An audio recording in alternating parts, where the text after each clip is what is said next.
আসসালামু আলাইকুম everyone, welcome back to our channel. সবাই কেমন আছেন? আশা করছি সবাই ভালো আছেন। সকালে নাস্তা দিয়ে আজকে সকালটা শুরু করলাম আর কি। তো এখানে হচ্ছে আমি সকালবেলা আজকে একটা পরোটা নিয়ে নিয়েছি। ঠান্ডা ঠান্ডা ওয়েদার ছিল, তো ঠান্ডার দিনে আসলে আমার মনে হচ্ছে কিছু নাস্তা খাই বা অন্য কোনো কিছু করি। তো সকালবেলা এমনিতে আমি 1 কাপ চা হলে কিন্তু আমার হয়ে যায়। যেহেতু আজকে ওয়েদারটা ঠান্ডা ঠান্ডা ছিল, তো ভাবলাম একটা পরোটা করি নিজের জন্য। তো একটা পরোটা ভেজে নিলাম, সাথে একটা ডিম পোস্ট নিয়েছি। তো দেখতেই পাচ্ছেন তার মধ্যেই প্রচণ্ড পরিমাণের বাতাস ছুটে গিয়েছে। তো কি সুন্দর বাতাস বইতেছে বাহিরে, মনে হচ্ছে বৃষ্টি হবে। তো এটা হচ্ছে আমাদের দ্বিতীয় দিনের বৃষ্টি। তো প্রথম দিনের বৃষ্টি আসলে আপনাদের সাথে শেয়ার করা হয়নি। তো যেহেতু বৃষ্টি বৃষ্টি ভাব, দুপুরে কি রান্না করব সেটা নিয়ে ভাবতেছিলাম। তো তাৎক্ষণিক মাথায় চলে আসলো যে আজকে খিচুড়ি করি, কেননা বৃষ্টির দিনে খিচুড়ি হলে কিন্তু মন্দ হয় না, তাই না? তো সবাই খিচুড়িটাই খুব পছন্দ করে। তো এখানে খিচুড়ির জন্য আমি কড়াই বসিয়ে দিয়েছি। দেওয়ার পরে এখানে পেঁয়াজ কুচি দিয়ে দিলাম, তারপর গরম মশলাগুলো দিয়ে দিলাম, দিয়ে এখন ভালো করে নেড়ে আমি বাকি মশলাগুলো দিয়ে দিব। তো আজকে আপনাদের সাথে একটু খিচুড়ির রেসিপিটা শেয়ার করব। আর এখানে দেখতে পাচ্ছেন গরুর মাংস নিয়ে আনা হয়েছে বাজার থেকে। তো গরুর মাংস মানে ভুনা না, যে ডাটা, যে মোটা মোটা ডাটাগুলো পাওয়া যায় সেই ডাটা দিয়ে রান্না করব, আলু দিব সাথে। তো গরুর মাংসের জন্য কিন্তু আজকে মূলত খিচুড়িটা রান্না, কারণ আমার শ্বশুর আব্বা ডাটা নিয়ে এসেছে, যেন ডাটাগুলো মাংস দিয়ে রান্না করা হয়। তো এখানে রসুন বাটা এবং আদা বাটা দিয়ে দিচ্ছি 2 টেবিল চামচ করে। তো 2 থেকে আড়াই টেবিল চামচে হবে, আর দিয়ে আমি ভালো করে নেড়ে নিচ্ছি। তারপর এখানে যে লবণ দিয়ে দিব, তারপর গুঁড়া মশলাগুলো দিয়ে দিব। তো খিচুড়ি আসলে রান্না করা খুবই সহজ। তো এটা যেহেতু একটা ভুনা খিচুড়ি না, মানে ভুনা খিচুড়ির মতোই হবে, আবার এতটা পাতলাও হবে না। তো এরকম আর কি। এখানে মশলাগুলো দিয়ে আমি ভালো করে মশলাটা এখন কষিয়ে নিব বাকি গুঁড়া মশলাগুলো দিয়ে। কেন হলুদের গুঁড়া দিয়ে দিচ্ছি 1 টেবিল চামচ, ধনিয়ার গুঁড়া 1 টেবিল চামচ, মরিচের গুঁড়া 1 টেবিল চামচ, তারপর জিরা গুঁড়া 1 টেবিল চামচ দিয়ে দিব। আর আমাদের ব্লগগুলো আপনাদের কাছে কেমন লাগে অবশ্যই কিন্তু কমেন্ট করে জানাতে ভুলবেন না।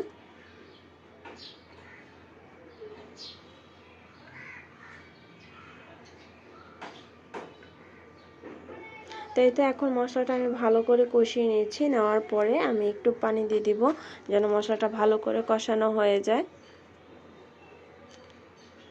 আর ঠিক এই মুহূর্তে কিন্তু কোনো কারেন্টও ছিল না। আমি কি বলবো, কারেন্ট ছাড়া ভিডিও করা আসলে খুবই কষ্ট হয়।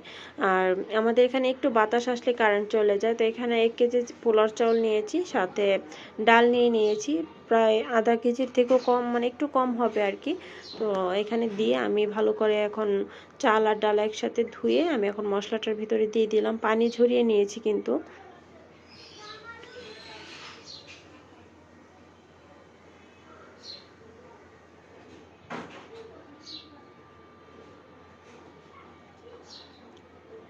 আর পাশের চুলায় আমি গরম পানি দিয়ে দিয়েছি, কেননা খিচুড়িটার ভিতরে গরম পানি দিলে খিচুড়ি মানে টেস্টটা ভালো হবে। যে কোনো খিচুড়ি বলেন, পোলাও বলেন, বা যে কোনো টাইপের তরকারি বলেন, আপনি যদি পানিটা বাড়িয়ে দেন তাহলে আপনার খিচুড়ি মানে যে কোনো রান্নায় খুবই মজা হবে গরম পানিটা যদি দেন।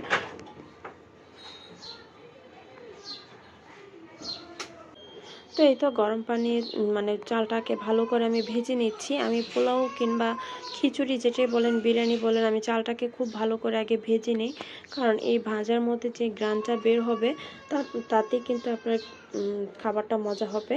তো এখানে আমি ভালো করে এটা ভেজে নেব, নেওয়ার পরে গরম পানিটা দিয়ে দিব।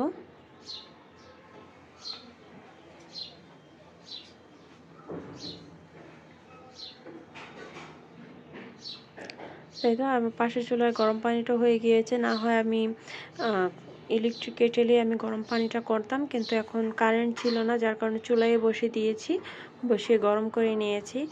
আর আপনাদের সাথে ব্লগ বলতে আসলে আমার এগুলোই শেয়ার করা হয়, রান্নাবান্না। তো বোর হয়ে গেলে অবশ্যই কিন্তু কমেন্ট করে জানাবেন। এই তার মধ্যেই দেখেন ঝরঝর করে বৃষ্টি নেমে এসেছে। তো খিচুড়ি রান্নাটা সার্থক হয়েছে, কেননা বৃষ্টি না হলে কিন্তু খিচুড়ি খেয়ে মজা নেই। আমরা প্রথমে ভেবেছিলাম হয়তো বাতাস এসে চলে যাবে, কিন্তু না, দেখি তার মধ্যেই বৃষ্টি নেমে গিয়েছে, আর কারেন্টও ছিল না। মানে কি বলবো, আমাদের এদিকে একটু বাতাস হলে কারেন্টটা নিয়ে যায়, আর এদিকে কি পরিমাণ বৃষ্টি নেমেছে। তো খুবই ভালো লাগতেছিল, বছরের দ্বিতীয় বৃষ্টি আমাদের। আর এখানে তো খিচুড়িটা প্রায় হয়ে এসেছে, তো এখানে কাঁচামরিচ আর ধনিয়া পাতা দেওয়ার বাকি, তো আমি একটু নেড়ে দিচ্ছিলাম। আর পাশের চুলায় আমার শাশুড়ি আম্মা গরুর মাংসটা রান্না বসিয়ে দিচ্ছে। তো আজকে আমিও আর আমার শাশুড়ি আম্মা দুজন মিলে রান্না করতেছিলাম।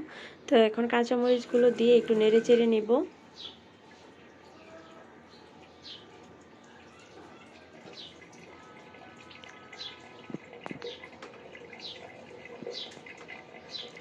আর এদিকে যে আম্মা গরুর মাংসের জন্য মশলাটা ভালো করে কষিয়ে নিয়েছে।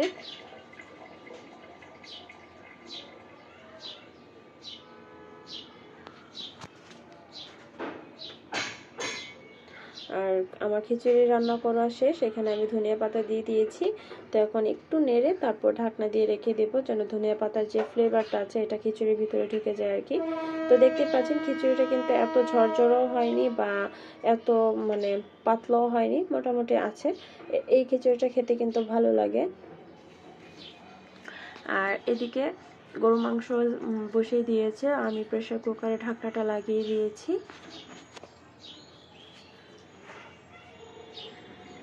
তো গরুর মাংসটা কষানো হয়ে গিয়েছে এই মুহূর্তে। তো এখন বাকি যেগুলো দেওয়ার দরকার ওইগুলো দিয়ে দিব। তো এখানে এই তো গরুর মাংসটা দেখতে পাচ্ছেন, প্রায় 2 কেজি মাংস ছিল এখানে। আর আলু দিয়ে দিলাম। এখন আর প্রেসার কুকারের ঢাকনাটা লাগাবো না, এখন আলুটা যাইবো এভাবেই যেন মাংসের সাথে কষানোর সাথে আরও কষানোর সাথে যেন সিদ্ধ হয়ে যায়। তো এটা প্রায় 10 মিনিটের মতো কষানো হয়ে গেলে আমরা যে ডাটাগুলা কেটে রেখেছিল সেই ডাটাগুলা দিয়ে দিব।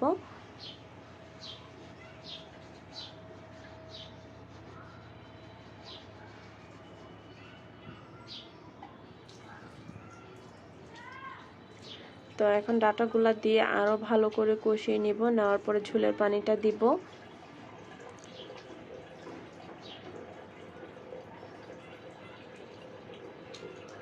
তাই তো বাস, আর কোনো কিছু শেয়ার করলাম না। আর বাইরের ওয়েদারটা তো দেখতেই পাচ্ছেন, বৃষ্টিতে সারা জায়গায় পানি টইটুম্বুর হয়ে আছে। আর আমি এদিকে আমার প্লেটটা সাজিয়ে নিয়েছি, এখানে খিচুড়ি ছিল, মাংস ছিল, আর একটা লেবু নিয়ে নিয়েছি। তো দেখতেই পাচ্ছেন কতটা সুন্দর হয়েছে, কিন্তু তরকারির কালারটাও খুবই সুন্দর হয়েছে এবং মজাও হয়েছে, সাথে খিচুড়িটাও খুবই ভালো লেগেছিল। তো আজকে খাবার এগুলাই।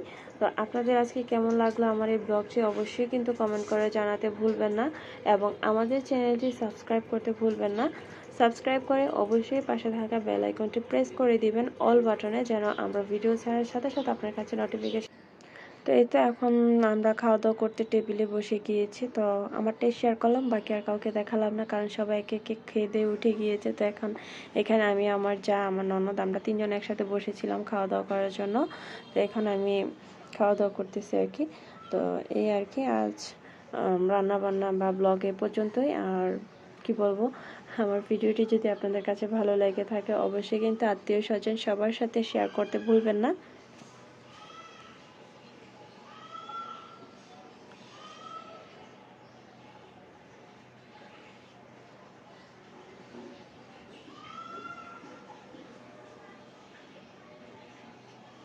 আর বিকেলবেলা খাওয়া দাওয়া করার পরে আজকে একটু বাচ্চাদের পড়তে বসালাম আর কি। তো ওদেরকে একটু বিকেলবেলা পড়তে বসিয়েছিলাম। আর বাহির থেকে এত পরিমাণ বাতাস আসতেছিল যে প্রায় ঘুমিয়ে ধরে গিয়েছিল এই অবস্থা আর কি।